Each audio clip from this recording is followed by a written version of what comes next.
Run away now. It happened at a restaurant where my family and I visited after a long time. When the waitress handed me the menu, for some reason, she had a pale face and her hands were trembling. I held my breath as I read the message tucked into the menu. I shouldn't be here. Realizing the danger from her strange demeanor, I made up my mind to escape with my daughter. And the moment we climbed out of the restroom window, a voice stopped us. I am Lily Brown, and I am 30 years old. I recently celebrated our 5th wedding anniversary with my husband, David, who is 1 year older than me. We met at a mixer, hit it off, and got married smoothly.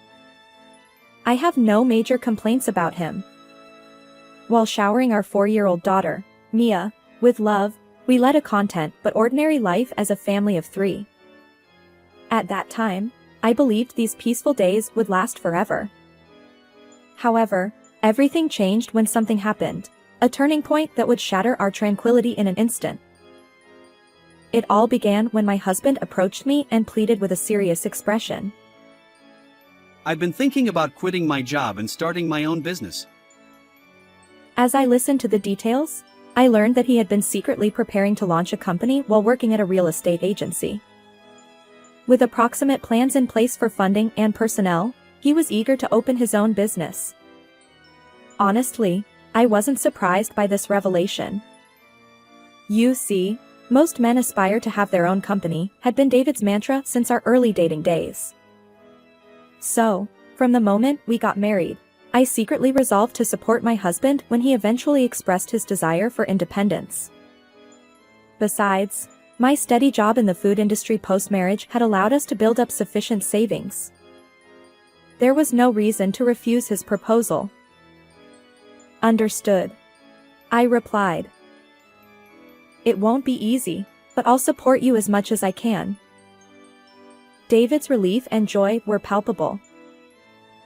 Really? Thank you. I'm so glad you're my wife, Lily. Seeing his genuine happiness, I couldn't help but smile. And so, we embarked on a new life, determined to make David's dream a reality. Little did we know that despite this grand beginning, storm clouds were gathering over our family life. You're pushing yourself too hard, you know? Sometimes you need to take a break. That's part of work too. His response was curt. You're annoying. This is a critical time, so leave me alone.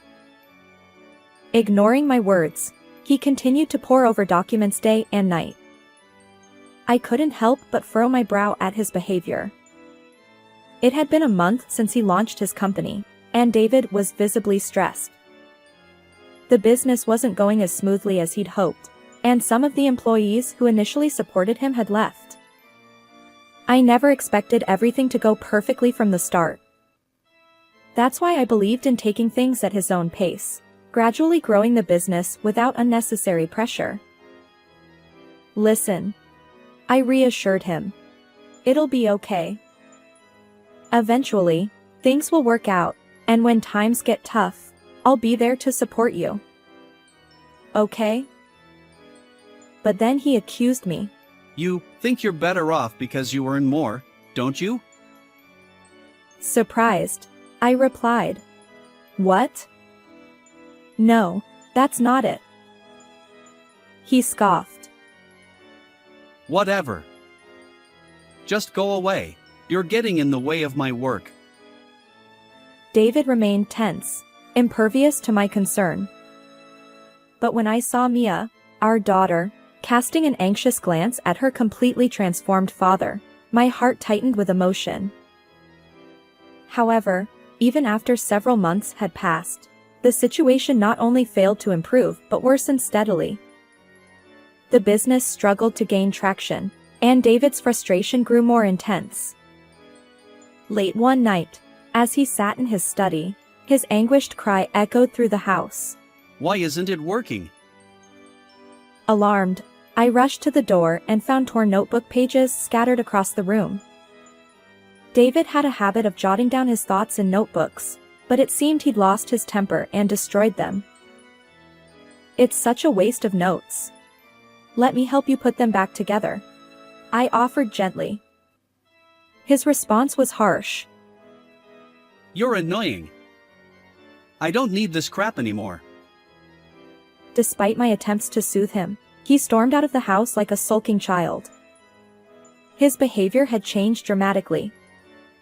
I couldn't hide my unease. Sometimes he'd lash out, and other times he'd mutter to himself as he left the house. Clearly, his mental state was unstable. We'd been married for a considerable time, but I'd never seen David like this. Initially, I tried to persuade him to take a break, but lately, my goal was simply to avoid upsetting him. Although I'd resolved to support him, he'd become unmanageable. How can I bring back the old David? I wondered, recalling the happier days before he quit his job. I struggled to restore our lost normalcy. However, one day, an incident occurred that I could no longer ignore. It happened when I asked my husband to pick up a simple item on his way home from work. Thank you, but there's something about this curry sauce mix that neither Mia nor I can eat. His response was defensive. What? Are you blaming me for making a mistake? I went shopping, didn't I? I clarified. No, I truly appreciate you getting it. It's just that you bought a different brand than the one I asked for. His anger flared. You're annoying. How dare you challenge me like that, failing as a wife? Despite my gentle admonishment, he raised his right hand and slapped my cheek with considerable force.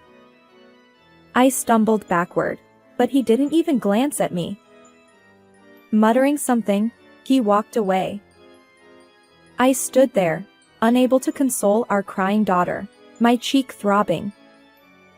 I had suspected something was off with David, but I never imagined he'd raise his hand against me. I can't let Mia be in danger any longer, I thought. At the same time, I finally began to consider escaping from him. The expectations I once had for the kinder version of my husband had vanished, and I felt a sense of danger. However, a few days later, something happened. It was a day when my husband suggested, Let's go to a restaurant as a family. It's been a while. There's a place I frequent. His usual tense demeanor seemed to vanish. David took our daughter and me outside with an oddly calm expression. Initially, I wondered if something good had happened, but his sudden change left an eerie feeling, like the calm before a storm. Yet my daughter exclaimed, Daddy is taking us to a restaurant. She looked excited, and I felt guilty for causing anxiety at home. Despite my suspicions, I decided to go out. The first sense of unease hit when we were led to our seats. The waitress handed each of us a menu booklet. I noticed her hands trembling slightly. When I looked up, her complexion seemed off, pale, perhaps unwell. Is she feeling okay? I wondered. Lost in thought, I quickly drank the water she'd brought. I'll get a refill. He headed toward the kitchen. Despite the oddities, I decided to focus on ordering. I opened the menu, determined to make a choice. In the next moment, the characters before my eyes made me widen them in shock. What? There, inexplicably sandwiched between the menu pages, was a single sheet of paper. And on that note, trembling letters spelled out, "Run away now." As I pondered this, my mind raced through past events. David's sudden violent outbursts, followed by an oddly gentle demeanor. The waitress's strange behavior. And now, this note seemingly meant for me alone. The more I thought about it, the more unnatural the situation felt, and anxiety crept in. I must get out of here. Intuitively sensing danger, I calmly pretended everything was fine. Confirming that David had returned to his seat, I discreetly took my daughter Mia's hand. Let's go to the restroom for a moment. Subtly grabbing our belongings and leaving the table. Fortunately, the restaurant's restroom had a large window, one I could slip through. We'll escape from here. And so, successfully fleeing the restaurant with my puzzled daughter, I was about to put some distance between us and the unknown danger. But just as we moved away, a voice called out from behind. Wait. Startled, I spun around. It was the same waitress who had handed us the menu earlier, now running toward us. She must have anticipated our escape from the restroom. There's something I need to tell you. And as she revealed a horrifying truth I hadn't known, fear and determination collided within me. I resolved to bring justice to my changed husband. The next day, I was abruptly awakened by the sound of forceful knocking on the door. It was David, his anger evident in his voice. Hey! You're probably here, aren't you? I know. I hurried downstairs, signaling to my parents, who had also woken up due to the commotion. Alone, I approached the front door. Unbeknownst to David, I had taken Mia and sought refuge at my parents' house after escaping from the restaurant. If he continued shouting like this, it would draw unwanted attention from our neighbors. I took a deep breath, unlocked the door and opened it just a little bit. David burst in with incredible force. Open up! Why did you leave without telling me? Could you please keep it down? You're disturbing the neighbors. Betrayal! You're a traitor! This wretch! His face flushed. He continued to berate me. It was hard to believe that the person before me was the same one I had once loved. The one with whom I'd shared laughter at our wedding and watched our daughter grow. Who could have predicted this outcome? If it had come to this, I should have stopped. It was all over. Ever since that moment when we fled the restaurant, I had learned a shocking truth. I could never return to my family with him. I know. You were trying to kill Mia and me, weren't you? My words seemed to unsettle David for the first time. His body tensed. After escaping from the restaurant, Tracy, the waitress who had warned us of danger, comforted my bewildered daughter and me, explaining everything in a safe place. You and your daughter have peanut allergies, right? Yes, that's correct. But why do you ask? Actually, your husband was trying to feed you peanuts. According to Tracy, at that moment, while we thought he had gone to get water, my husband had secretly ordered a salad with peanut dressing, hoping we wouldn't notice. For Mia and me, who have allergies, that ingredient was as dangerous as poison, threatening our lives. Given my vigilance about food, from snacks to canned goods and even curry sauce mix, David couldn't have been unaware. In essence, he intentionally ordered allergens, attempting to send us to our demise. Were you after insurance money, perhaps? Independence seemed tough for you. As anger bubbled up, I trembled. While I feared for my life, what infuriated me most was that David had considered harming our precious daughter. If it were merely financial hardship, I would have supported him tirelessly. After all, mutual support is the essence of marriage. But how could he entertain such a horrifying idea about our sweet child? I didn't do any of that. It's all your imagination. There's no evidence.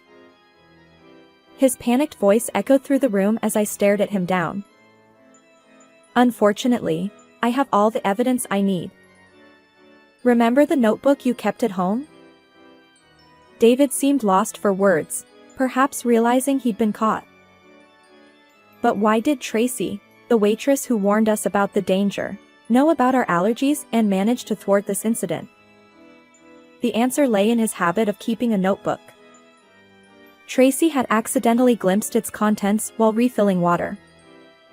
In that notebook, she found details about our allergies and the entire plan to harm us.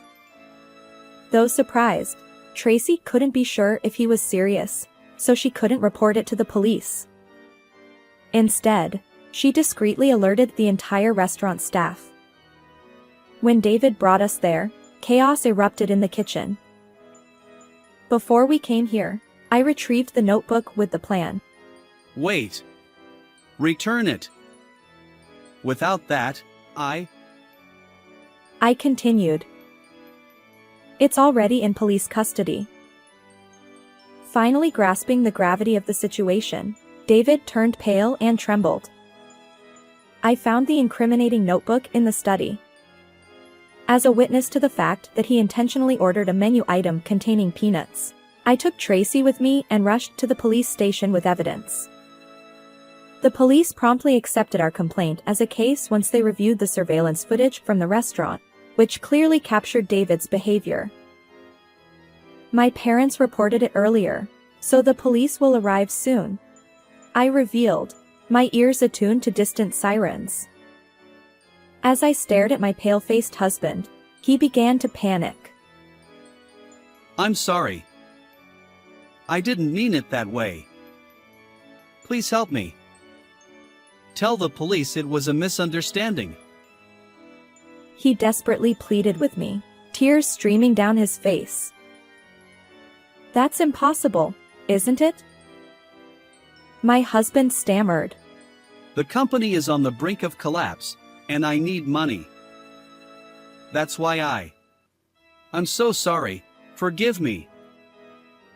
But as I coldly dismissed him, his apologies fell on deaf ears. No matter how happy our days had been, I couldn't forgive this man who had threatened my life and that of our precious daughter. Make amends properly. I pushed him away. David slumped, defeated, as if he'd given up on everything. After being taken to the police station, my husband was promptly arrested for his actions in this case. Naturally, the company he had started collapsed, and he won't be leaving prison anytime soon. Our marriage couldn't survive this ordeal, and we divorced. Through a lawyer, I am seeking $30,000 in compensation from my husband for both myself and our daughter.